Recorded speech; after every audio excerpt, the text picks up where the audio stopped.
Baik, shalom, salam sejahtera untuk kita semua. Nah, jadi di mana pada kesempatan kali ini pada mata kuliah Supply Chain Management, eh, saya akan menjawab terkait soal-soal ujian akhir semester. Nah, jadi pertama-tama perkenalkan nama saya Tobing, NIM 2110417317 dari kelas M1. Untuk hari dan tanggalnya ini hari Selasa tanggal 24 Januari tahun 2023 pada mata kuliah Supply Chain Management untuk jurusan manajemen, dan dosen pengampunya ini adalah Bapak Adi Mursalin SEMM CPHCM.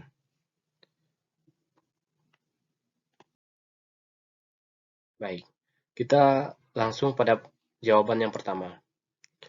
Nah, pada bagian A ini yang pertama jawabannya, manajemen rantai pasok ini adalah sebuah sistem terkoordinasi yang terdiri atas organisasi, sumber daya manusia, aktivitas informasi, dan sumber-sumber daya lainnya yang terlibat secara bersama-sama dalam memindahkan suatu produk atau jasa baik dalam bentuk fisik maupun virtual dari suatu pemasok kepada pelanggan. Tujuan yang hendak dicapai dari setiap rantai pasok ini adalah untuk memaksimalkan nilai dan profit yang dihasilkan secara keseluruhan. Nah, kemudian jawaban yang kedua. Jika saya berbisnis ya dalam bidang restoran, saya akan membuat restoran saya full service. Restoran full service ini adalah restoran yang menyediakan meja untuk makan dengan pelayanan ataupun konsumennya disapa dan dipersilakan duduk oleh host dan hostess dan melayani pemesanan makanan. Pembayarannya dilakukan setelah makan ya dalam penerapan sistem supply chain manajemen. Yang pertama saya harus melakukan yaitu yang pertama perencanaan atau planning. Nah, peran pertama yang sangat penting adalah perencanaan ataupun planning. Ada dua aspek yang termasuk dalam planning. Yang pertama, yang juga adalah awal daripada proses supply chain manajemennya adalah demand planning, yaitu bagaimana perencanaan dilakukan atas permintaan konsumen yang memiliki kaitan erat dengan fungsi marketing ataupun sales. Yang kedua adalah supply planning, yaitu perencanaan atas beberapa banyak ya bahan baku dan material pendukung yang harus tersedia untuk memenuhi permintaan tersebut. Kedua, pengadaan atau searching. Peran yang kedua adalah peran pengadaan searching. Setelah proses demand dan supply planning telah dilakukan, selanjutnya peran supply chain management adalah memastikan pengadaan bahan-bahan yang diperlukan. Hal-hal yang perlu dikelola termasuk proses pencairan supplier dengan harga yang paling kompetitif, proses negosiasi harga dan termin pembayaran, terms of payment atau TOP, proses pemesanan, pembelian, proses purchase order atau PO, atau sampai penerimaan dari supplier termasuk pengolahan, pengelolaan persediaan atau inventory management atas bahan baku. Nah, kemudian ketiga yaitu produksi atau produksi. Selanjutnya adalah peran produksi. Singkatnya proses ini adalah tentang proses pembuatan produk akhir, misalnya sepiring kitchen hot plate atau satu gelas kopi susu. Hal yang perlu dikelola misalnya bagaimana standar produksi di dapur atau bar. Berapa lama proses deep frying yang harus dilakukan agar ayam tersebut renyah dengan tingkat kematangan yang pas, dan bagaimana proses pengecekan kualitas dari produk ya. Jadi untuk menjaga cita rasa kepuasan konsumen. Nah, kemudian yang keempat ini adalah pengantaran atau delivering. Peran terakhir SCM yang juga sama penting ini adalah pengantaran ataupun delivering. Nah, kemudian jawaban yang ketiga. Saat ini ya, persaingan akademik yang semakin ketat di era globalisasi, konsumen dari proses globalisasi tersebut menyebabkan perkembangan dunia pendidikan akan selalu diwarnai oleh universitas-universitas yang semakin terbuka, kompleks dan kompetitif ya, baik dari lingkungan internal maupun eksternal universitas. Dan dalam penerapannya ya, bagi Universitas Pancabakti, supply chain management itu sangat penting. Dikarenakan supply chain management ini merupakan satu bentuk sistem organisasi yang bertujuan untuk menyalurkan sistem berpikir yang terbuka ataupun pendidikan maupun jasa pengajar kepada mahasiswa. Nah, jadi dalam penerapannya supply chain management di UPB ini untuk mencapai sebuah kecocokan dan efisiensi pada kompetitif strategi organisasi dengan mitra supply chain itu sangat penting ya. Sebuah organisasi dapat mengerti bagaimana cara meningkatkan kinerja dan efisiensi supply chain organisasi harus memiliki 3 kunci driver dalam supply chain, yaitu yang pertama, fasilitas. Fasilitas pada supply chain merupakan inilah tempat yang dimana adanya suatu sistem pembelajarannya di bidang akademik dan semua sarana dan prasarana yang ada serta memadai ya sehingga efektif dan efisien dalam pelaksanaannya. Kemudian pelayanan. Pelayanan pada supply chain ini merupakan bagaimana cara atau sistem pelayanan yang diberikan ya dari pihak universitas kepada mahasiswa. Yang ketiga, information. Informasi ini mengandung data dan menganalisis fasilitas pelayanan dan mahasiswa yang terkait dengan supply chain. Informasi ini merupakan kunci utama ya dari supply chain driver karena mengandung semua informasi yang digunakan untuk mengatur bagaimana supply chain itu akan berjalan. Nah, kemudian yang keempat, pertanyaan yang perlu dijawab ya tentang supply chain apabila saya tinggal di negara Asia Tenggara. Pertanyaan yang pertama, tantangan apa saja dan peluang apa saja yang didapatkan dari rantai pasokan di wilayah pasar Asia Tenggara? Nah, jadi meskipun pasar wilayah Asia Tenggara ya terdapat sebuah potensi dari pertumbuhan perekonomian yang baik, ekonomi yang masih dapat berkembang pesat kemudian membawa ya berbagai macam tantangan tersendiri. Tingkat pembangunan infrastruktur yang berbeda pada masing-masing daerah memiliki sebuah makna bahwa setiap usaha memerlukan berbagai macam strategi supply chain yang di mana berbeda-beda guna untuk mendapatkan sebuah standar yang dapat digunakan dalam memenuhi kebutuhan dari konsumen. Nah, jadi pertumbuhan yang terbilang cepat ini tersebut memiliki sebuah artian bahwa hal tersebut menjadi sebuah pasar yang sangatlah berpotensi bagi sektor logistik.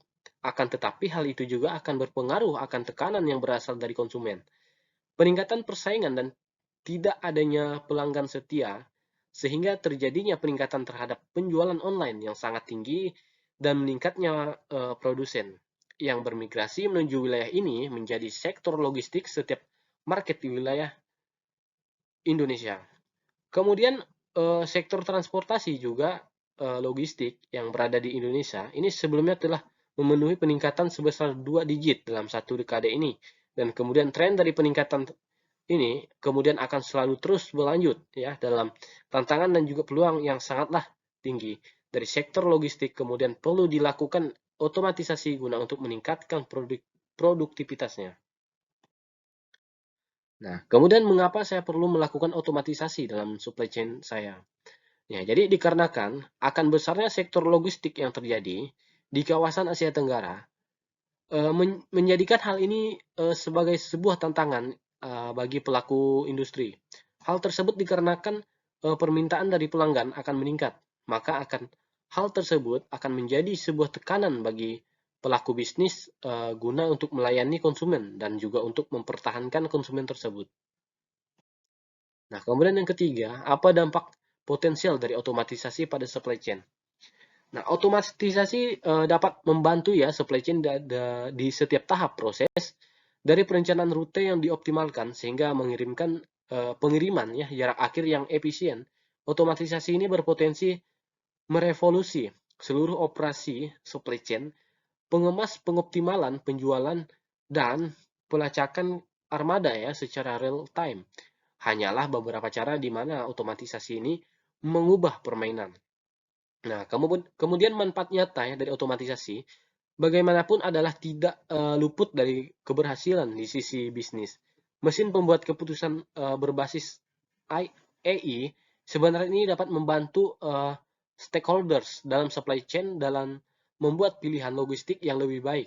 Menggunakan data historis ya untuk proyeksi masa depan. AI dapat membuka banyak rahasia dalam hal yang mengoptimalkan sumber daya ataupun memahami pelanggan. Nah, kemudian pertanyaan yang keempat. Dapatkah otomatisasi berintegrasi dengan sistem saya yang sudah ada? Nah, seperti dibahas di atas, ya, bisnis baru di Asia Tenggara ini tidak memiliki proses standar. Setiap bisnis ini memiliki sistemnya tersendiri, dan solusi teknologinya ini harus ramah integrasi untuk kelancaran transisi. Kemudian platform teknologi logistik era baru ini berbasis cloud dan mudah diimplementasikan, serta dapat dengan mudah digabungkan dengan sistem yang ada dalam dan bekerja dalam batasan yang disediakan oleh perusahaan tertentu. Kemudian solusi SaaS. ini juga sangat ya scalable ya, karena berfungsi ya dengan model berbayar sesuai pemakaian platform, dan ini bahkan menawarkan tim change management ya khusus untuk yang bekerja dengan sumber ya daya di lapangan untuk memastikan transisi yang lancar ke platform baru. Nah, kemudian yang pertanyaan kelima, teori yang digunakan dalam video tersebut adalah teori aliran barang dalam rantai pasokan. Video yang pertama ini, pembicaranya ini adalah Profesor Nyoman Pujiawan, PhD, CSCP. Materi yang dibahas ini tentang supply chain management. Nah, video yang kedua, pembicara ini juga masih Profesor Nyoman Pujiawan, PhD, CSCP. Yang dimana pada pembahasannya ya, supply chain management ini adalah ilmu yang sangat penting yang bisa diterapkan oleh perusahaan. Supply chain management ini merupakan serangkaian kegiatan rantai pasokan yang dimana ya sebuah barang mengalir ibarat air dari hulu ke hilir yang terorganisir sebagai sebuah rangkai. Ada 3 aliran SCM, yaitu produk ataupun material, informasi, dan uang dengan 5 aspek supply chain management: reliability, responsiveness, agility, process efficiency, asset productivity dengan pendekatan scarce supply chain operation readiness yang menggunakan 5 prinsip planning, procurement, production, distribution, dan return handling. Nah, kemudian untuk video ketiga, ini pembicaranya adalah Maria Eka JP dan Aulia Azizah Azharah Azarik, RM Yusuf dan Irzan. Nah, untuk topiknya ini supply chain management adalah suatu sistem yang mengelola suatu layanan dengan layanan lainnya yang bertujuan untuk pemenuhan ya kebutuhan pelanggan. Nah, kemudian untuk proses pemenuhan suatu kebutuhan pelanggan ini dimulai daripada penyediaan suatu bahan mentah sehingga pengiriman barang kepada pelanggan. Umumnya adalah gambaran supply chain management hanyalah supplier, distributor, dan customer. Nah, kemudian untuk bagian B, jawaban yang pertama, topik yang dibicarakan ketiga ya, video pertama ini topiknya adalah pengantar supply chain management atau cara sederhana dalam mempelajari manajemen rantai pasok. Nah, kemudian untuk video yang kedua ya, topik pengukuran kinerja supply chain. Video yang ketiga adalah topik supply chain strategi dan performance. Nah, untuk pembicaranya video pertama ini Oktri Muhammad Firdaus Magister Manajemen, untuk video kedua Gilang Fatikul Bu Abdurrahman. Nah, kemudian yang video ketiga Profesor Nyoman Pujiawan PhD CSCP. Nah, kemudian jawaban yang ketiga, penjelasan video. Video pertama, supply chain management ini terdiri dari customer, ya, planning, procurement, production atau operations, kemudian warehouse dan inventory atau transportation dan distribusi. Supply chain management ini menurut Kolkata tahun 2000. Jadi Kolkata menyatakan ya bahwa supply chain management terdiri dari 3 aliran, yaitu products, flow, financial flow, dan information flow. Pada supply chain 4.0 ya dikenal istilah digital supply chain, rantai pasok atau digital. Istilah ini bermakna ya jaringan cerdas yang berbasis nilai dengan memanfaatkan teknik dan metode baru menggunakan analisa data analytics ya untuk menghasilkan nilai dan pendapatan. Kemudian video yang kedua, bullwhip effect merupakan istilah yang digunakan dalam dunia inventory yang mendefinisikan bagaimana pergerakan demand ya, dalam supply chain. Bullwhip effect ini adalah suatu fenomena yang dimana satu lonjakan kecil di level konsumen ini akan mengakibatkan lonjakan yang sangat tajam di level yang jauh dari konsumen. Efek daripada kondisi ini adalah semakin tidak akuratnya data pada permintaan. Nah, kemudian untuk video yang kedua, kinerja supply chain.